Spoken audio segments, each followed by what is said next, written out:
I never thought I'd be the kind of woman to doubt my husband.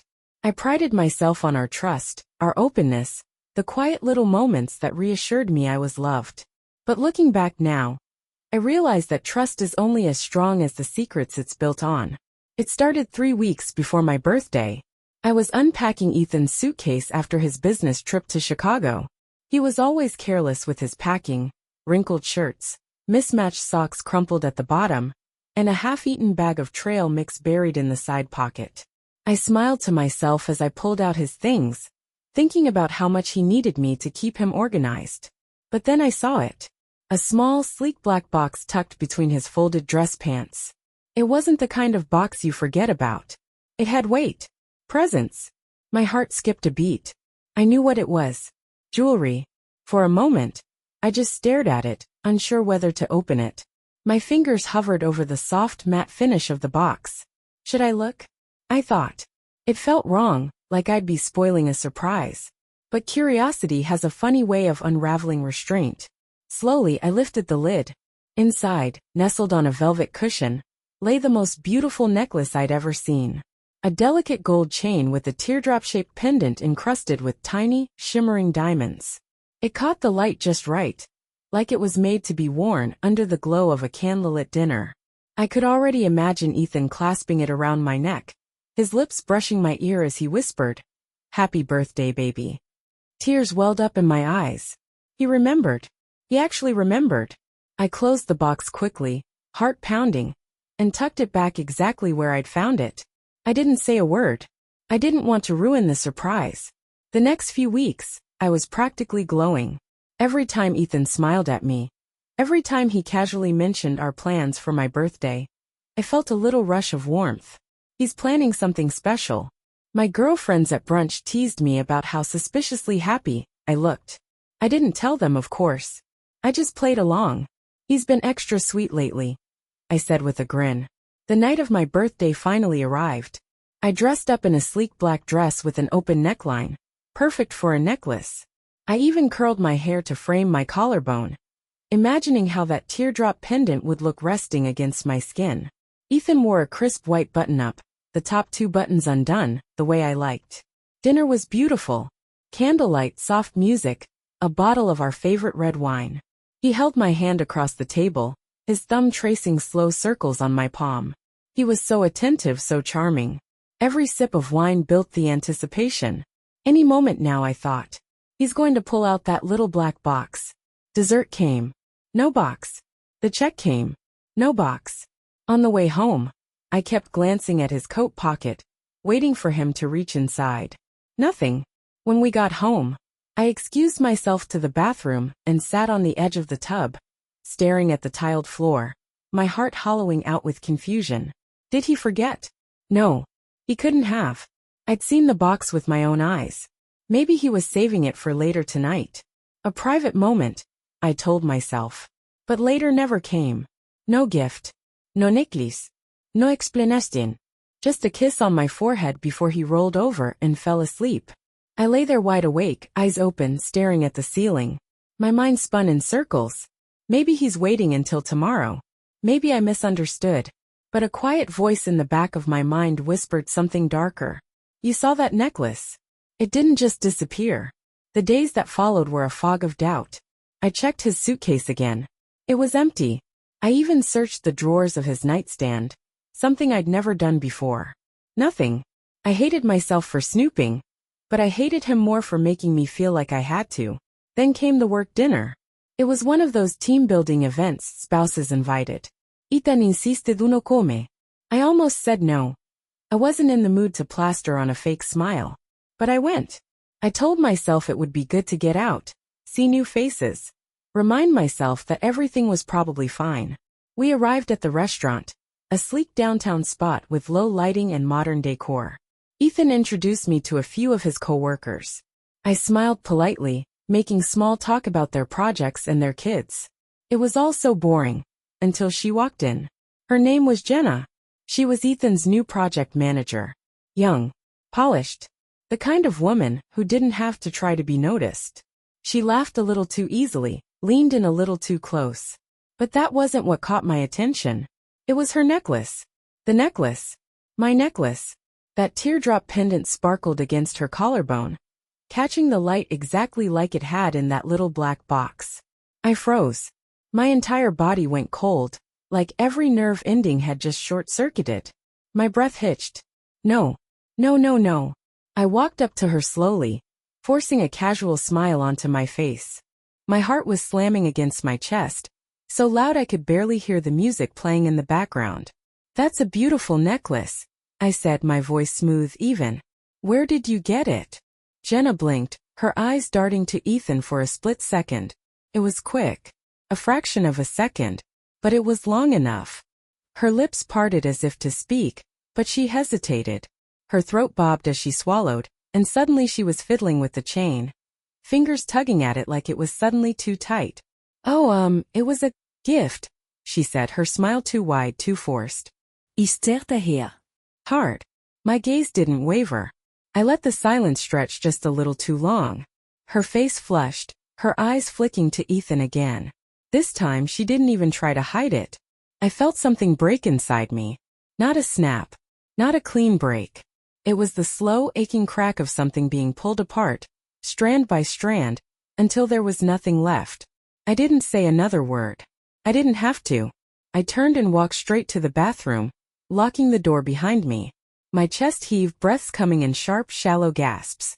I gripped the edge of the sink, fingers curling into the porcelain until my knuckles went white. He gave it to her. My reflection in the mirror didn't look like me. My eyes were wild, red-rimmed. My cheeks flushed with humiliation. My lips pressed into a thin, trembling line. I wanted to scream, but I knew if I opened my mouth I wouldn't be able to stop. He had planned it. He bought that necklace knowing he'd give it to someone else. He made me believe it was mine. He let me believe. I walked back to the table. My heart was no longer racing. It was slow now. Steady. Quiet. Ethan was laughing at something one of his coworkers had said. His face so at ease, so comfortable. I sat down beside him, leaned in close, my lips nearly brushing his ear. Beautiful necklace Jenna's wearing, I whispered. Where did she get it? I felt him freeze. His whole body went rigid. His jaw tightened, and for a moment he didn't move. I leaned back, crossed my arms, and tilted my head, watching him with the same slow, patient stare I'd given Jenna. He didn't look at me. He didn't have to. The silence between us said everything. I didn't sleep that night. I lay there next to him, the soft glow of the streetlight seeping in through the curtains, tracing lines of light and shadow across the ceiling. Ethan slept soundly beside me, his breath slow and even, his face so peaceful it made me feel sick. How could he sleep so easily after everything? After that? I stared at him for hours, studying the familiar curve of his jaw, the slight twitch in his eye whenever he slipped into a deeper part of his dream. I used to love this face. I used to feel safe beside it. But now all I saw was a stranger. I didn't cry. I think I was beyond that. The tears had already been used up somewhere between the bathroom of that restaurant and the car ride home. I had sat in silence the entire drive back, not saying a word, just watching him grip the steering wheel a little too tight. His eyes locked on the road ahead like he was driving toward a finish line that didn't exist. I saw him glance at me a few times, side-eyeing me like he was waiting for the explosion. But I gave him nothing. Nothing at all. The next morning I woke before him. I didn't feel rested, but I didn't feel tired either. I felt clear. My mind was sharp in a way it hadn't been for weeks. I stood by the kitchen window sipping my coffee, staring out at the street below. The world was so normal outside. People jogging, cars driving by, neighbors walking their dogs. It felt unreal.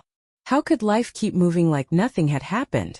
When Ethan finally shuffled into the kitchen, his hair messy, his eyes still heavy with sleep, I watched him carefully. Every move he made felt calculated now, like I was seeing him through a new lens. He kissed me on the cheek as he reached for a mug from the cabinet. I didn't move. I didn't lean into it. His lips felt cold. "Morning," he mumbled, his voice rough from sleep. He poured himself coffee and leaned against the counter, sipping it slowly. I just watched him. Silent. Waiting. He glanced at me, his brow lifting slightly. "You okay?" That's when I smiled. It wasn't a big smile, just a small curve of my lips, slow and deliberate. Yeah, I said softly. I'm okay. He nodded, clearly relieved. He thought it was over. He thought I had moved past it. The arrogance of it almost made me laugh out loud. I stayed quiet for the next few days. I played my part well. The calm, understanding wife who didn't want to ruin a good thing by stirring up unnecessary fights. But I was watching him. I was listening. Every glance at his phone, every sudden text notification, every excuse to stay late at the office. I noticed it all now. Patterns I hadn't seen before suddenly felt obvious. He wasn't even good at hiding it. I used to think I didn't notice because there was nothing to notice. Now I knew better. The only question left was, what was I going to do about it? The idea came to me while I was folding laundry one afternoon. I was sitting on the edge of our bed, sorting his shirts from mine, and I came across his favorite gray hoodie. I stared at it for a long time, fingers pressing into the fabric. This man who had shared a bed with me for 7 years, had made a fool out of me. And he thought I was too blind to see it. I stood up, hoodie still in hand, and went to his closet. I opened the top drawer where he kept his watches, cufflinks, and a small leather box for his wedding ring whenever he took it off to work out. My fingers hovered over the box for a moment. I almost laughed. The symbolism was too on the nose. I picked it up, opened it, and stared at the ring inside. He had taken vows with this ring. Promised me loyalty, honesty, love. But now it just looked like a pretty little lie shaped into a circle. I closed the box slowly, turning it in my hands as a plan started to form. It wasn't just anger driving me now. It was something colder, more deliberate. The next week, I told him I was going out with some friends after work. It wasn't a lie. I did meet up with some friends, but I made sure to get home later than usual. He texted me once. Everything okay? I didn't respond right away. I let him sit with it. When I did finally reply, it was a simple, yeah, just lost track of time. When I got home, he was on the couch scrolling through his phone, his face dimly lit by the screen. He glanced up when I walked in, and for a moment I saw something flicker in his eyes. Not relief. No, it was disappointment. I caught him in the middle of something. Late night, huh? He said with a smile, trying to play it cool. Yeah, I replied, setting my bag down by the door. I didn't say anything else. I didn't give him a reason to ask more questions. I went straight to the shower. The hot water poured over me and I let myself stand there for a long time, feeling it hit the back of my neck, running down my spine. This was the only place I could feel safe anymore. Alone, quiet, unwatched. That weekend, I asked him to join me for dinner at a new restaurant downtown. He agreed, probably thinking it was some kind of peace offering. He wore his nice navy blazer, the one I bought him 2 Christmases ago. I put on a simple red dress, nothing too flashy, but enough to catch the attention of anyone looking. I didn't do it for him. I did it for me. The dinner was perfect. Candlelight, wine, soft music. Felt familiar. Just like the night of my birthday. He was charming again, laughing at my stories, holding my hand across the table. He was playing his role perfectly, and I played mine. I watched him take another sip of wine, his eyes crinkling at the corners as he grinned at me. This is nice, he said, leaning forward on his elbows. Feels good to just reconnect, you know? I tilted my head, gazing at him with a soft smile. Yeah, I said, my voice just a little too sweet. It does feel good. He squeezed my hand. I'm glad.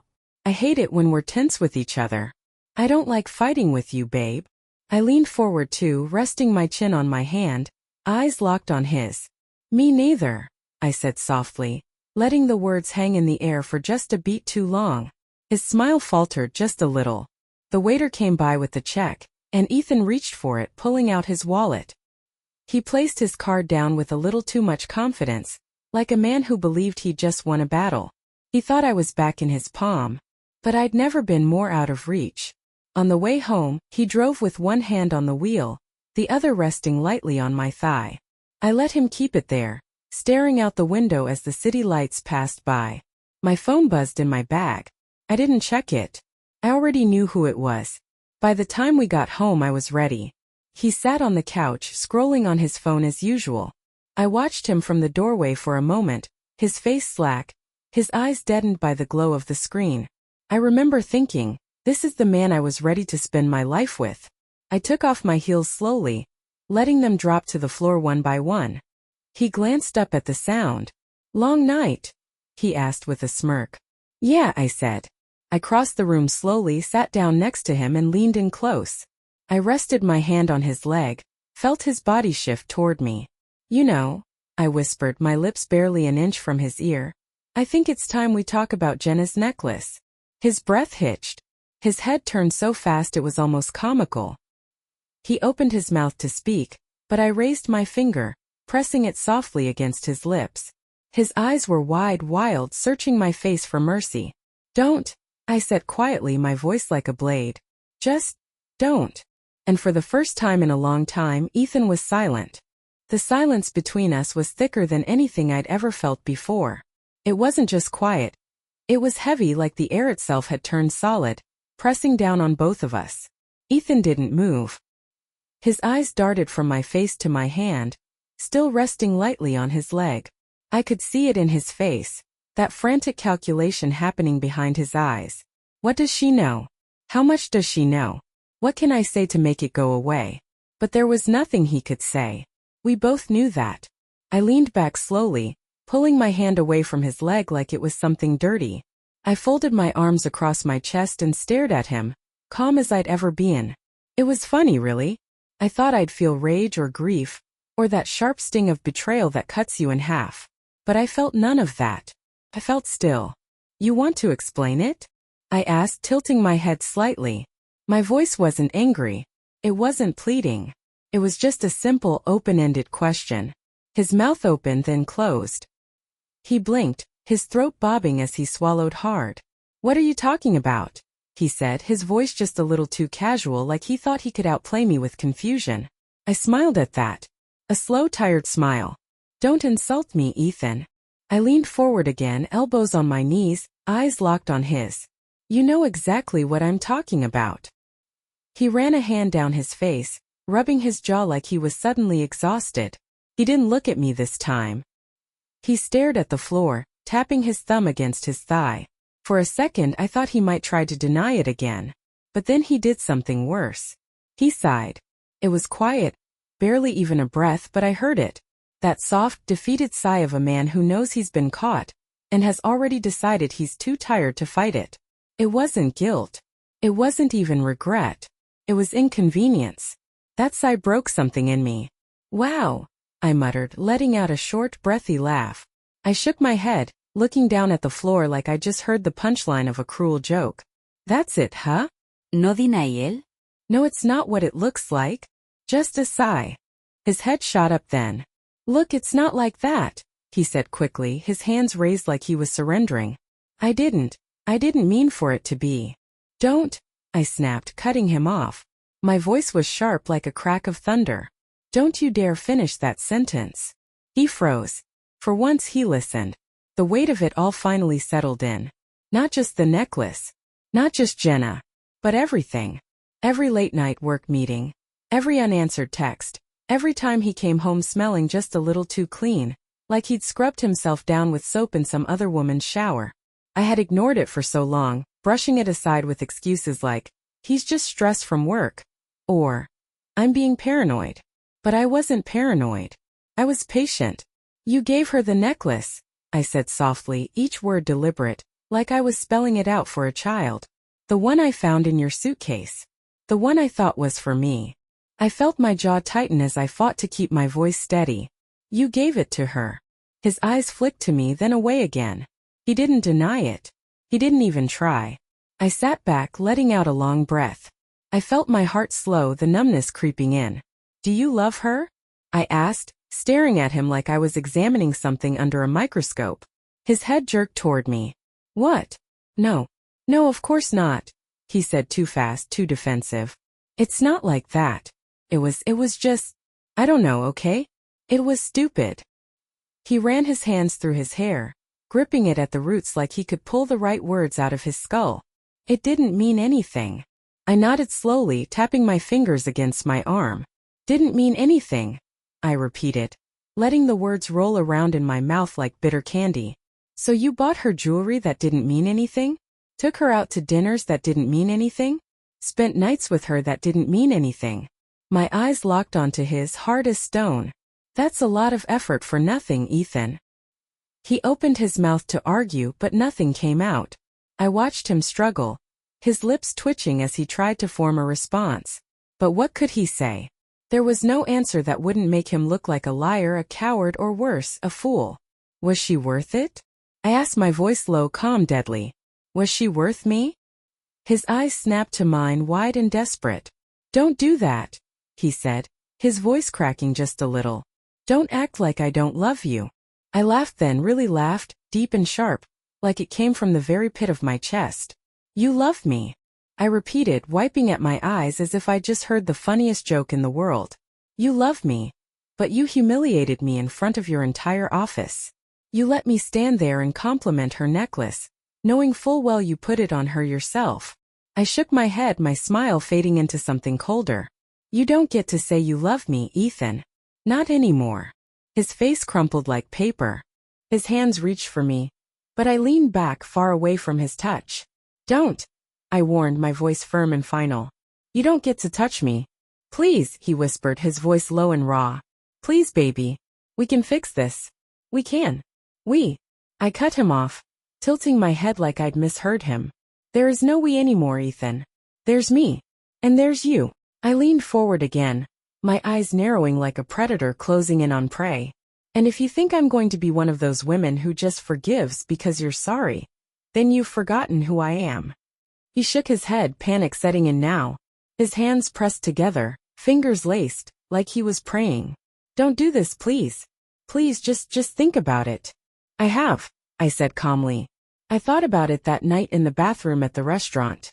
I thought about it on the car ride home while you sat there silent like a guilty child. I thought about it every night since. I leaned in close enough to see every line of panic on his face, close enough that he could see just how done I was. And I decided, I'm done thinking about you. I stood up. I didn't pack a bag. I didn't shout or throw things. I didn't give him the satisfaction of a dramatic exit. I just walked to the door, grabbed my coat, and put on my shoes. Where are you going? He asked, his voice small, pathetic. I didn't look back. Away from you, I said, twisting the door handle. Wait, he called, his footsteps rushing toward me. Wait, please. I can fix it, I swear I can fix it. His voice was breaking, cracking apart with every word. I'll do anything. Please don't leave. Don't do this to us. I stopped for a moment, hands still on the door. I turned slowly, just enough to see him standing there barefoot, his face crumpled with tears that had come too late. No, Ethan, I said softly, eyes steady on his. You did this to yourself. Then I opened the door and walked out. The cold air hit my face like a slap, but it didn't feel harsh. It felt clean, fresh.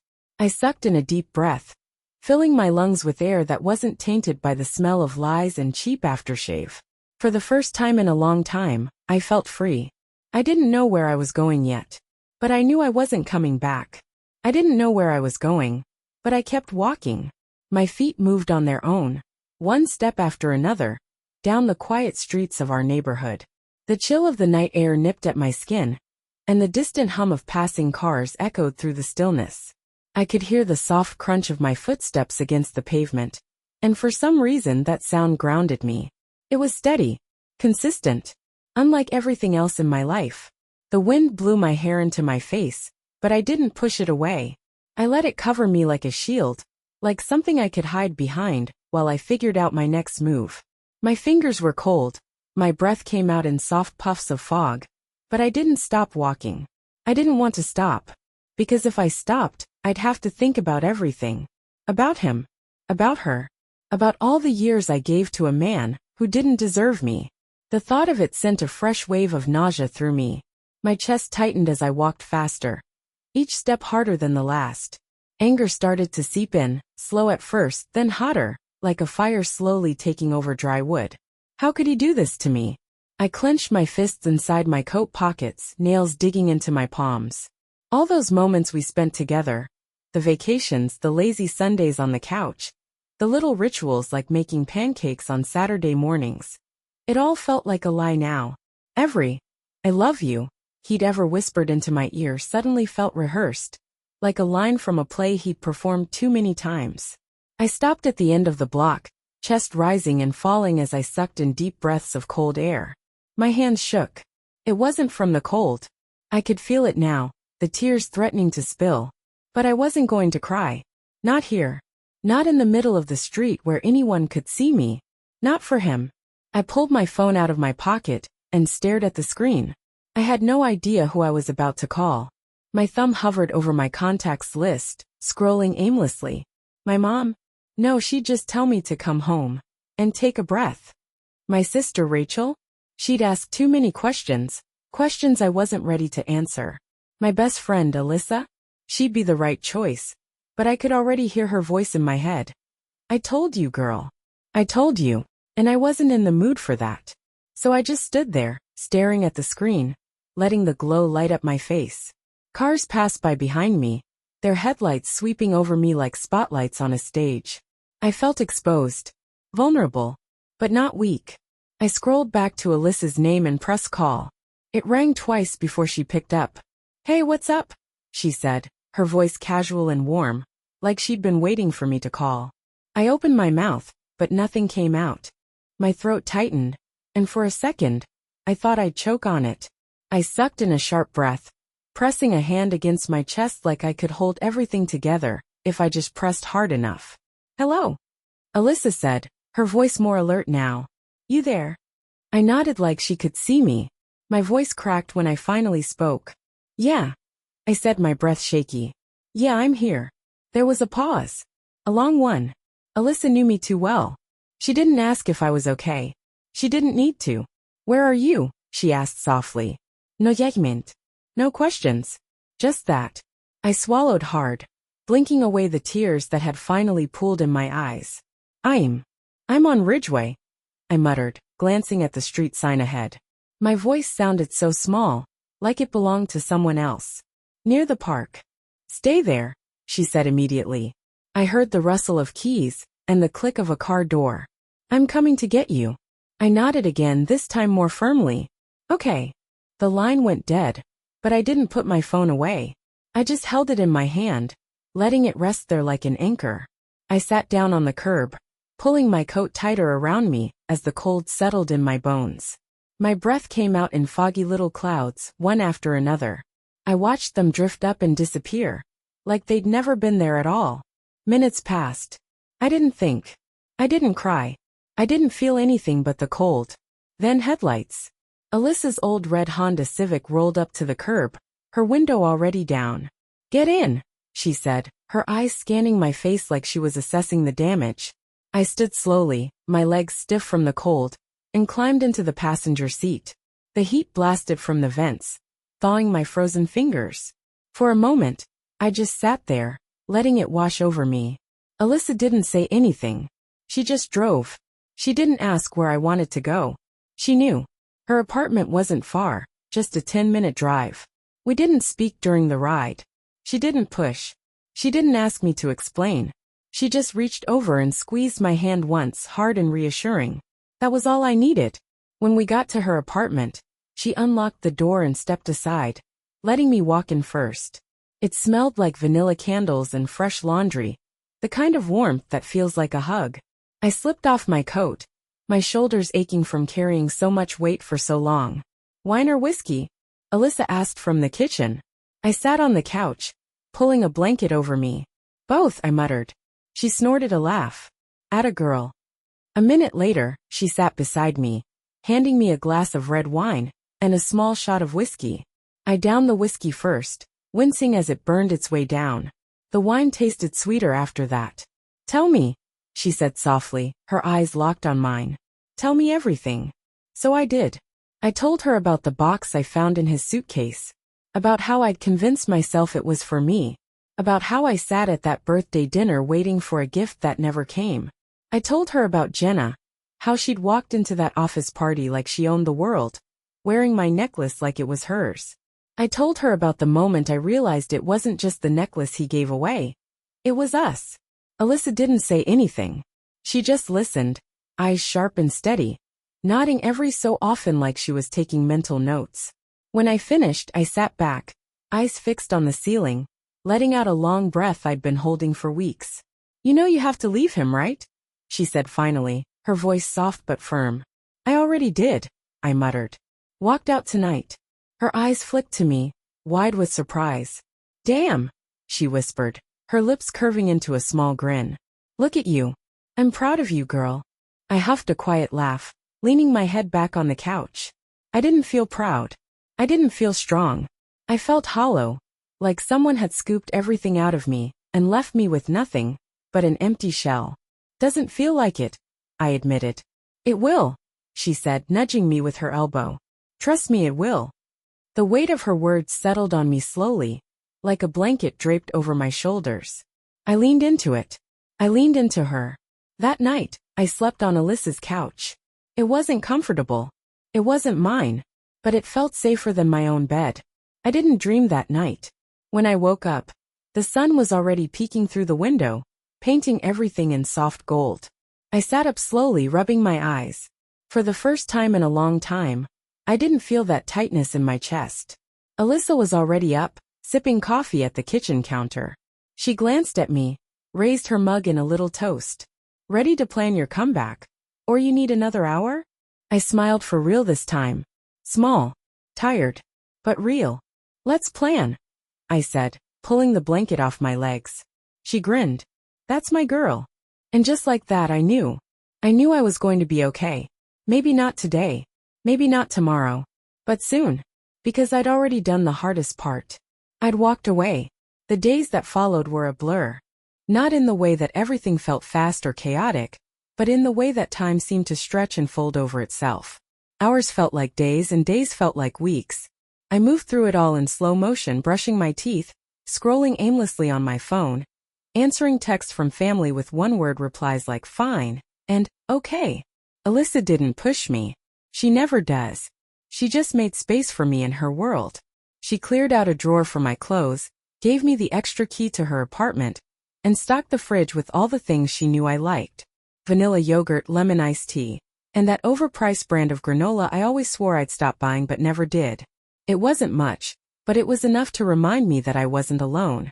At night we'd sit on her couch, legs tucked under us, binge-watching shows we'd seen 100 times. She let me talk when I needed to, but most nights I didn't. Most nights I just sat there in the flickering glow of the TV, staring blankly at the screen while my mind circled around the same tired questions. Why did he do it? Was she better than me?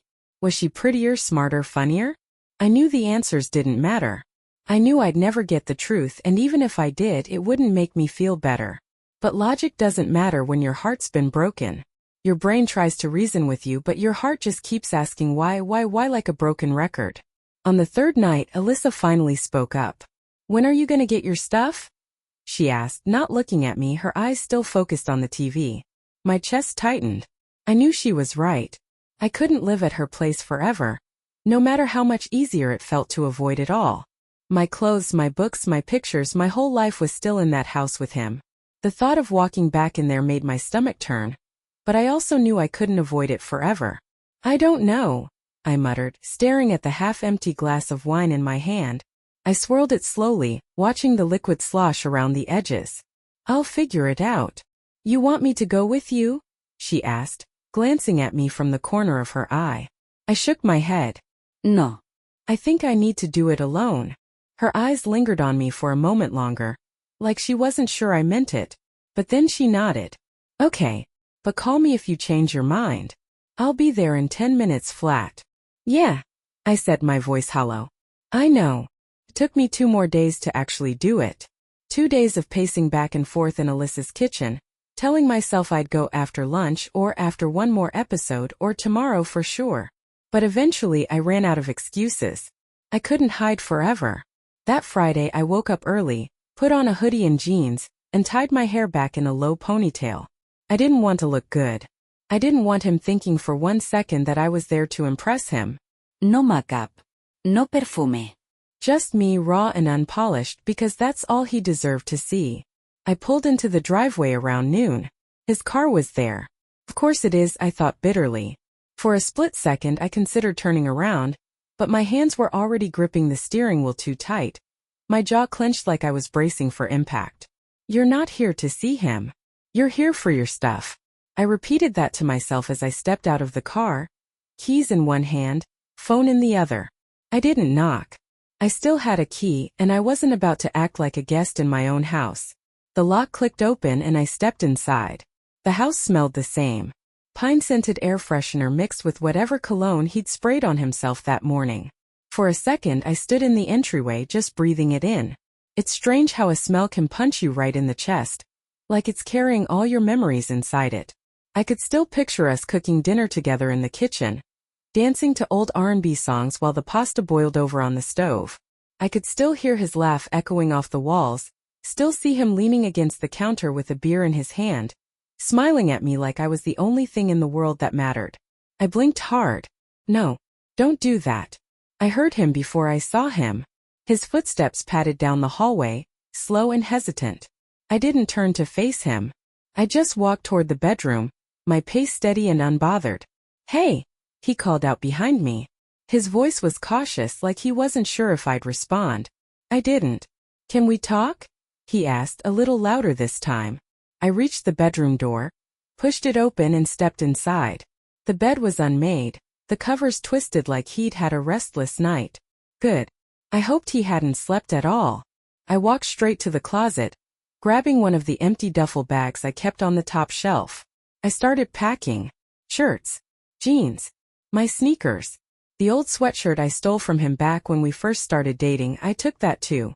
It was mine now. Come on, Sarah, he said, stepping into the room behind me. I heard his footsteps get closer, his voice getting softer, more pleading. Just stop for a second. Please. I didn't stop. I folded my clothes, rolled up the sweaters to make more space. He stood there, just a few feet away, watching me pack up my life like it was a movie he didn't know how to pause. I was stupid, he said, his voice breaking like he was finally realizing how deep he'd cut me. I was selfish. I know that. I know I hurt you. And I swear to God, I'd do anything to take it back. I zipped the bag closed, swung it over my shoulder, and turned to face him for the first time. His eyes were red-rimmed, his hair a mess. He looked small, smaller than I'd ever seen him. You can't take it back, I said, my voice so quiet it was almost a whisper. But I knew he heard me. That's the thing, Ethan. You don't get to undo this. His face crumpled, his hands rubbing the back of his neck, like he didn't know where to put them. I know, I didn't think. That's the problem. I cut in, stepping past him, my voice sharper now. You didn't think. You never think, Ethan. You act. And then you expect me to clean it up. I glanced at him over my shoulder, eyes hard as stone. But not this time. I made one more trip to the closet, grabbing another bag and tossing in my shoes, my scarves, anything that was mine. I took every trace of me out of that room. He stood there the whole time, watching me like he was too afraid to move, like one wrong step would make me vanish for good. He was right. When I was done, I stopped at the door. My hands gripped the bag straps, the weight pulling down on my shoulders, but I didn't feel it. I turned my head just enough to see him in my peripheral vision. Don't call me, I said, my voice cold and clear. Don't text me. Don't wait for me to change my mind. Because I won't. His breath hitched, like I'd just punched him in the gut. He didn't say a word. He knew better now. I walked down the hall, each step lighter than the last. The air smelled different now. It didn't smell like pine or cologne or old memories. It smelled like freedom. I didn't cry when I got back in the car. I didn't cry when I drove away. I didn't cry at all. Because for the first time in a long time, I didn't feel like something was being taken from me. I felt like I was taking something back. Myself. The drive back to Alyssa's apartment felt different this time. The sky was a soft gray, heavy with clouds that threatened rain, but I didn't care. I rolled the window down anyway, letting the cool air whip against my face. It felt sharp, fresh, like it was cleaning something off me. I could still hear Ethan's voice echoing in my head. Please just stop for a second. Please. But I didn't feel sad. I didn't feel guilty. I felt free. I tightened my grip on the steering wheel, my fingers curling around the leather, like it was the only thing tethering me to the ground. My mind wasn't spinning anymore. No more what-ifs. No more mental arguments with myself. For the first time in weeks, maybe months, it was quiet up there. I didn't realize how loud it had been until it finally went silent. I glanced at the rearview mirror and saw the duffel bags stacked in the back seat. Just clothes. Just shoes. Just things. But it felt like I'd packed up an entire era of my life and stuffed it into those bags. 7 years reduced to fabric, zippers, and leather straps. 7 years gone in a matter of hours. I used to think that if Ethan ever hurt me, it would be like a storm, loud, messy, and destructive. I pictured yelling, slamming doors, maybe even shattered plates on the floor. But the truth is, it wasn't like that at all. It was quiet. It was the soft, suffocating quiet of disappointment. Like realizing too late that you've been watering a dead plant for months, hoping it would bloom again. I exhaled slowly, letting out a breath I didn't even know I'd been holding. By the time I pulled up to Alyssa's building, the first drops of rain had started to fall. They hit the windshield in small, scattered splashes, tapping softly like tiny knocks on the glass. I sat there for a moment, listening to the rain, letting it fill the silence around me. I closed my eyes and tilted my head back against the headrest. You did it, I told myself. You actually did it. The part of me that had been afraid, the part that had convinced me I'd never be strong enough to leave him, was gone now. I didn't feel it anymore. It had been replaced by something heavier. Not fear. Not regret. Just stillness. Like when the ocean finally calms after a storm. A knock on the passenger window made me jump. My eyes flew open, and I saw Alyssa grinning at me through the rain. Her hoodie pulled up over her head. She gestured for me to unlock the door, and I reached over, hitting the button. She slid in, shaking water from her sleeves like a wet dog. "Look at you," she said, brushing rain from her cheeks. "Rolling up like a damn action movie star with all your bags in the back, like you just pulled off a heist." She laughed, and for the first time in days I laughed too. "Yeah, well," I said, wiping at my face even though I wasn't wet. "Felt like a heist." Her eyes flicked to the back seat, scanning the duffel bags. Her smile softened and she looked back at me. "You okay?" "Yeah," I said, nodding. "I think I am." "Good." She leaned back in the seat, letting out a breath like she'd been holding it for me. "I was ready to come down there with a baseball bat if you needed me to." I smiled at that, turning to face her fully. "I know you were." We sat there for a moment, just the sound of the rain filling the space between us. It wasn't awkward. It was the kind of quiet that felt safe. The kind where you don't have to fill it with words because just being there is enough. "All right," she said, clapping her hands on her thighs. "Let's get your stuff upstairs before it starts pouring." "Yeah," I said, glancing at the bags in the back seat. I could see one of my sweaters poking out of the zipper. That old green one I used to wear on lazy Sundays. For a second I thought about all the times I wore it while sitting next to Ethan on the couch, his arm draped over my shoulder like it belonged there. But that was then. This was now. Alyssa hopped out, jogging to the trunk to pop it open. I followed her, pulling my hood up against the rain. We grabbed the bags, 2 each, and carried them inside. My arms ached, the straps digging into my skin, but I didn't complain. The ache felt good, like proof that I was moving forward. When we got inside, Alyssa dropped her bags on the floor with a dramatic groan. "Ugh, you better not have packed bricks in there," she said, flexing her arms like she'd just done an Olympic lift. "Just emotional baggage." I shot back, and she burst out laughing so hard she nearly doubled over. "Girl, I swear you're a comedian now," she said, still giggling as she wiped her eyes. "About time you started cracking jokes again." "Yeah, well," I said, setting my bags down next to hers. "I think I'm ready for new material." We spent the next hour unpacking. I didn't do it all at once. I pulled out the essentials, jeans, hoodies, a couple of work blouses, and left the rest for later. Alyssa didn't rush me. She sat on the floor next to me, sorting through old t-shirts like it was some kind of treasure hunt. Every now and then, she'd hold one up and make a face. "Please tell me you're not still wearing this," she said, holding up a neon pink tank top I hadn't seen since college. "Don't hate on my throwback fashion," I said, snatching it from her hands. "That's a vintage look." "Girl, this isn't vintage. It's a crime." She tossed a pair of my leggings at me, and for a second it felt like old times. Like back when we used to live together before Ethan ever existed in my world. Before I gave so much of myself away to someone who didn't deserve it. By the time we were done, it was past 9 p.m. The rain outside had picked up, tapping steadily against the windows like a soft drumbeat. I sat on the edge of the bed she'd set up for me, just a simple mattress with fresh sheets and too many pillows. It was small, but it felt mine. Alyssa sat next to me, her phone in her lap, scrolling through something I didn't care to see. We didn't talk much. I think she could tell I was done talking for the night. After a while she glanced at me, her eyes sharp but kind. "You did the right thing, you know," she said quietly. I nodded slowly, staring at my hands in my lap. "I know. You're stronger than you think." I smiled at that. "Yeah," I said softly.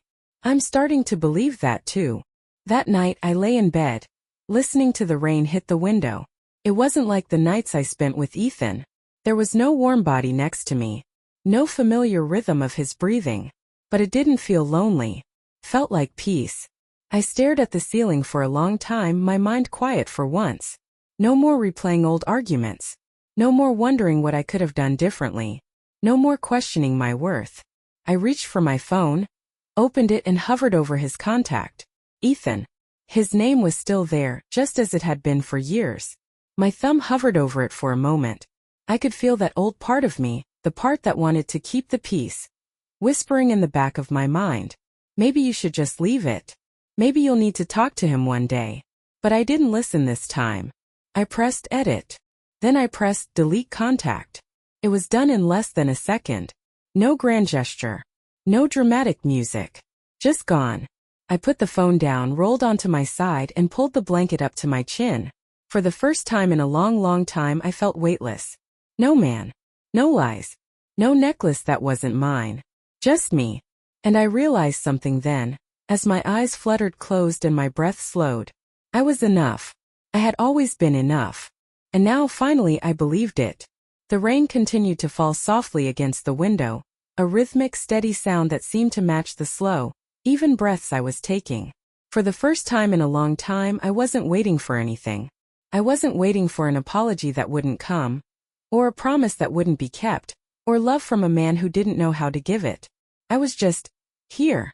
It's strange how quiet peace can be. It doesn't announce itself. It doesn't arrive with trumpets or grand revelations. Just settles in, like the warmth of a blanket fresh from the dryer. Subtle but certain. I lay on Alyssa's guest bed, staring at the ceiling, feeling that warmth seep into every part of me. For the first time, my mind wasn't running laps around everything I should have done differently. I wasn't replaying conversations, searching for signs I missed, wondering if I could have been better or kinder, or more. Because I knew now it wouldn't have mattered. When someone is determined to betray you, it's not about you. It never was. Ethan didn't cheat because I wasn't enough. He cheated because he wasn't enough. Not for me. Not for himself.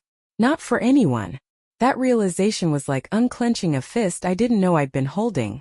I glanced at my phone on the nightstand. No notifications. No missed calls. No texts. For the first time, that didn't feel like a bad thing. Felt like freedom. I rolled onto my side, letting out a slow breath. My fingers toyed with the edge of the blanket, feeling the soft fabric under my fingertips. I didn't think about him. I didn't think about her. I thought about me. I thought about the girl I used to be before him. The girl who laughed too loud at bad movies, who danced barefoot in the kitchen, who wore neon pink tank tops without shame. I thought about how much of her I'd buried just to keep the peace. But she wasn't gone. She'd been waiting for me to remember her. You're still here, I thought to myself. You never left. A faint smile tugged at the corner of my lips. It wasn't big. It wasn't forced. It was just mine. The next morning, sunlight streamed through the window, warming the room with soft golden light. I woke up naturally, no alarm blaring in my ear. No rush to get up and be productive. I lay there for a moment, letting the sun hit my face, my eyes closed, my breathing slow and steady. There was no one waiting for me. No one checking my phone. No one tracking my movements. No one trying to control me with soft words and hollow apologies. I sat up slowly, running my hands through my hair. My phone buzzed on the nightstand, vibrating softly against the wood. For a second my chest tightened. I expected to see his name flash across the screen. But when I reached for it, I saw it was just Alyssa. Alyssa, you up? I made pancakes. Get in here before I eat them all. I laughed under my breath, shaking my head as I climbed out of bed. When I stepped into the kitchen, Alyssa was already at the stove, flipping pancakes with the kind of casual confidence that only comes from doing it 100 times. Her hair was tied up in a messy bun, and she was wearing a hoodie 2 sizes too big. She glanced over her shoulder when she saw me, her grin as bright as the sunlight streaming in through the window. Look who's finally awake, she teased, sliding a pancake onto a plate. Thought I was gonna have to send a search party. Yeah, I muttered, rubbing sleep from my eyes as I sat at the kitchen table. You're lucky I like pancakes. She set a plate down in front of me with a wink. Please, you love pancakes. Don't lie to me, girl. She was right. I did. I loved a lot of things I'd forgotten about, but I was starting to remember them now. I picked up my fork and dug in, letting the warm buttery taste melt on my tongue. Alyssa sat across from me, scrolling on her phone, her fingers moving quickly as she typed out a text. She glanced up at me after a minute, eyes squinting like she was thinking about something. So, she said, tilting her head. What's next for you? I paused, my fork hovering over the plate. I thought about it for a second. It was a big question. What's next? I'd been so focused on getting away from Ethan, from the betrayal, from the heartbreak, that I hadn't really thought about what came after. But for once that didn't scare me. It didn't feel like standing on the edge of a cliff, staring down at the unknown. It felt like standing at the beginning of a path I'd never walked before. My path? I don't know, I admitted, setting my fork down. But I think that's okay. Alyssa raised her eyebrows, nodding slowly like she approved. Yeah, she said, grinning. I think it is. We didn't say much after that. We didn't have to. We sat there eating pancakes, scrolling on our phones, making plans without making plans. I had no idea what my future looked like, and for the first time in a long time that didn't terrify me. It felt wide open. Mine to decide. Later that afternoon, I started unpacking the rest of my bags. Piece by piece, I put everything in its place. The old hoodie, the jeans I'd worn 1,000 times, my books, my notebooks, my favorite coffee mug. They all fit neatly into Alyssa's spare room. It wasn't my home, but it felt close enough. While unpacking, I found it. At the bottom of one of the bags, crumpled between 2 sweaters, was the old photo of me and Ethan. It must have been in the nightstand drawer, one of those things I grabbed on autopilot. It was from 2 summers ago, taken at the beach. He had his arm around me, grinning like he'd just won the lottery. I remembered that day. I remembered how happy I thought I was. But looking at it now, I saw it differently. I saw him. The way his smile looked just a little too forced. The way his eyes didn't quite match the joy in his face. I hadn't noticed it then, but I saw it now. I stared at it for a moment longer, my fingers tracing the edge of the photo. Then slowly I ripped it in half. Right down the middle. I didn't stop there. I tore it into 4 pieces. Then 8. Then 16. I didn't do it out of anger. It wasn't some dramatic moment of letting go. It was quiet, simple, deliberate. I tossed the pieces into the trash, wiped my hands on my jeans, and went back to unpacking. That night I sat on the couch with Alyssa, both of us wrapped in blankets, the TV playing in the background. She leaned her head on my shoulder, scrolling on her phone, and I stared ahead at the screen, not really watching the show. I thought about how different everything felt. How light I felt. No more waiting for a gift that was never meant for me. No more wondering if I was enough. No more wasting love on someone who didn't deserve it.